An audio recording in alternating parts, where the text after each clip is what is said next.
My question being, there has to be a description for a variety store. Has to be, A description.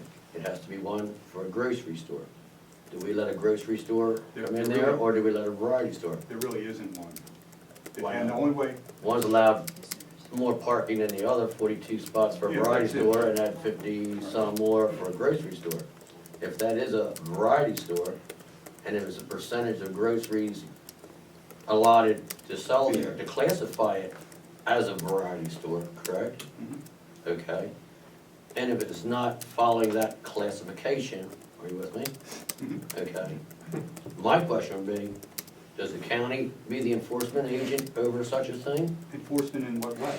If it's a percentage and classified as a variety store and operating as a grocery store, But see, that there would only, be a difference. but the only difference would be it needs more parking spaces, because they're both permitted uses. So what? I'm gonna have to disagree with that, but Can you point out some reason?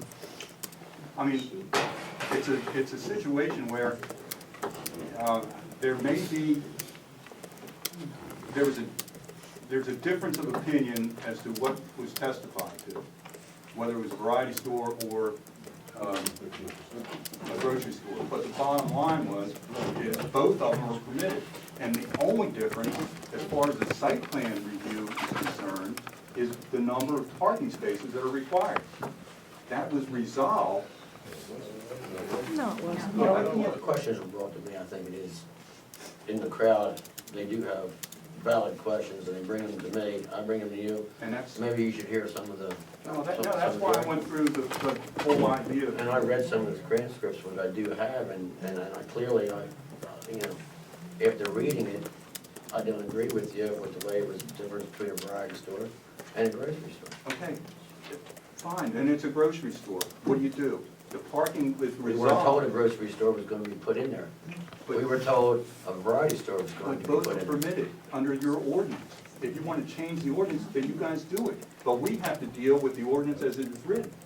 But at the same time, when they brought their, and it is a transcript, that they brought it back and said that they would go ahead and follow the comprehensive plan, and that, and if we no conflict to Jeff Carroll or Bayside Foods, which it is. And when we were told, which nothing that has come about, that there's no conflicting, and it is conflicting. You see where the problem is? I have it right there. Brian, you wanna give it to me, I'll read it, or you can read it, whatever, it's in there somewhere. But, I mean, it is transcript, I'm sure you've heard it, and that you've heard, you said it and all stuff. But, at any time, that it is in there, and it was conflicting, and I'm just wondering, you know, where do you all stand on that? There's nothing that, there are no conditions on the approval. The site plan was approved, the building permit was issued, and the occupancy, I guess the occupancy certificate's been issued. I mean, there weren't conditions placed on the approval. But the vocabulary was, there would be no, it would not be conflicting with Bayside Foods, Dollar Store would be. That was not a condition placed on the approval. That was not something that the planning commission made a finding that that was gonna be the case.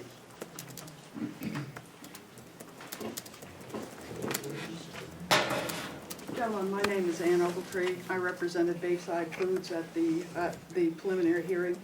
There are a number of things that are not quite as represented. First of all, the limitation that was placed on this organization, Dollar General, was placed on it by its representatives at that hearing themselves. Mr. Crossan and Mr. Saunders both said, first at the preliminary hearing in November, that it would be less than 25% food and less than 10% consumables. Then when they got to the final hearing, suddenly it was only going to be 13%. And the transcript, I have a copy of it here. I believe we've supplied a copy to Mr. Carroll, and he has it here. The transcript clearly indicates that they said that. They stressed that the parking was for a variety store. They said in their testimony that the variety store was to have only 13 to 14%. Now, that's a limitation they placed on themselves. That's what the Planning Commission heard. That's what it approved. not 60%, not 70%, not what it's got now. And the reason it's important is because they couldn't meet, that site is too small even for the required parking for a variety store. That's why they requested the waiver. There's no way they could fit their building and the required parking on that site. They requested a waiver. The commission granted it, as it has a right to do. But if it couldn't possibly meet the requirements for a variety store, which are half of those for a grocery store, it shouldn't be operating as a grocery store. And that's what it's doing.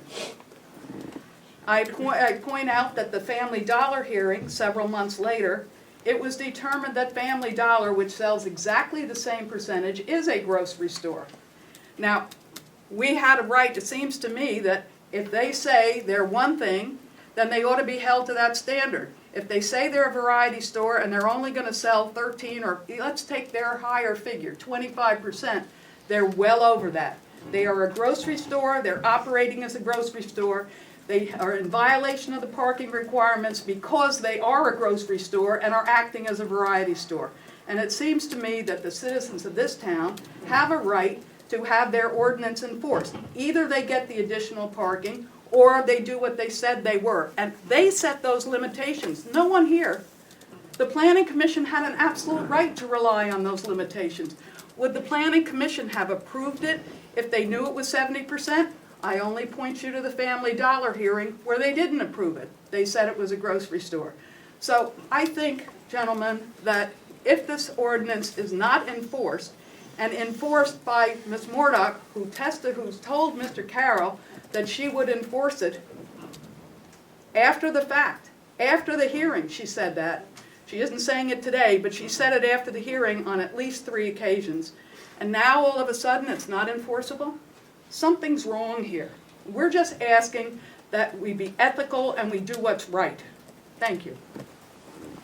From page 35 of the transcript, this is from Mr. Saunders' testimony. He says, it's not a grocery store, it's not a food store, it's a variety store that sells some food items. 60 to 70% is not some. 60 to 70% is almost all. It seems to me that you really only have 2 choices. Either it's a grocery store and it's in violating the ordinance because it doesn't have the appropriate parking because they lied, or it's a variety store and they need to be held to the standards that they set. And that's what we're asking this board to do, to ask the zoning department to enforce the limitations that they placed on themselves. Nobody has any problem with the Planning Commission. They did what they were supposed to do. They listened, they made a decision. The problem is the fact that they were lied to. Or, if one wants to put it, I guess, in a acceptable manner, they grossly exaggerated what they were going to do. And it seems to me that really they need to be held to account, because otherwise, who's to say that Lowe's won't come in here and say, oh, we're only selling a couple of pieces of hardware, and then what happens to Village Hardware?